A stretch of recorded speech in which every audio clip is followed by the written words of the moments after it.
By My Side. Today we're going to discuss cardiac auscultation.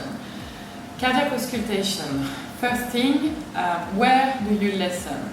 So on both sides, left and right, and on two places on each side, basal and apical. What does that mean? So the places that is closer to the sternum and a place that is a bit more higher in the chest, so a bit more under the armpit, I would say, and you should do that on both sides. So what do you find? And what does that tell you? So that helps you to locate the possible murmur or to identify any extra sounds or abnormal sounds.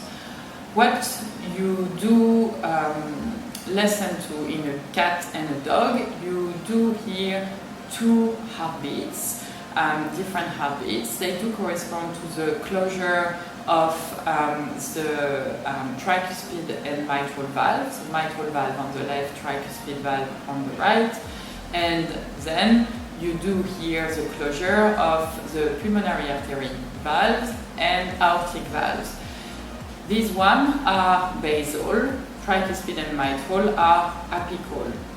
You can then grade these sounds and this murmur, if you hear a murmur. Is that something you hear not frequently and not consistently, and then you will call it a grade 1? Is that something you need few minutes to hear, but then once you hear it, you can hear it at all times? That's a grade 2.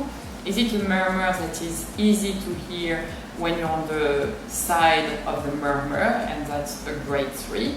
Is that a murmur you can hear on both sides? When you listen to both sides, you can hear it louder on one side, but you could also hear it on the other side. That's a grade 4 out of 6. And then a grade 5 is a murmur you can hear really easily and loud on both sides. And a grade 6 is when you can feel it as well with your hand. So there are 6 grades for the heart murmur, and that's how we usually grade a heart murmur. So depending on the location, you can know exactly what structure is involved, and that's more specific for dogs. So left, a murmur that is systolic on the left base, then that will be more aortic stenosis, some obstructive, so hypertrophic obstructive disease in dogs and in cats, and if it's located to the left apex, then that will be the mitral valve disease. On the right side now, if it's apical, then that will be more likely the tricuspid disease. If there is a murmur more located to the base, then that might be a communication in between the atrium. If it's some murmurs that are hollow, both systolic and diastolic, and depending on the type of the murmur you hear, then there will likely be signs of congenital defect, such patent ductus arteriosus, or communication in between the ventricles as well.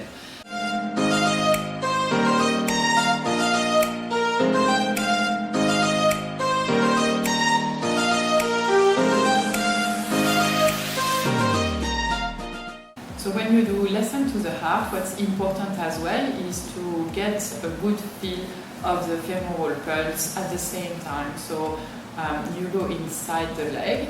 In a cat, usually it's pretty easy to do, and in a dog, when they are not too overweight, it's also really easy to do. What does that tell you? That tells you if there is a synchronous pulse to the heart, to the heartbeats, and if there is any issue, if you have any abnormal heartbeats, such VPCs, and if the heart rate is irregular, is the pulse irregular as well, or is there any pulse deficits associated with possible irregular rhythm as well? So that's something that's quite important. You can also guess when you can feel a strong pulse in the femoral arteries that the systemic blood pressure is above usually 80 millimeter mercury. So That's also another indication for you to know the cardiovascular status of the patient you have without doing or using any tools, just using your hands and listening to the heart. Cat auscultation can be a bit different, and next episode we will discuss how to decide if a cat is having a cardiac issue or if there is something else. Thanks for watching again, and see you next time. Bye bye!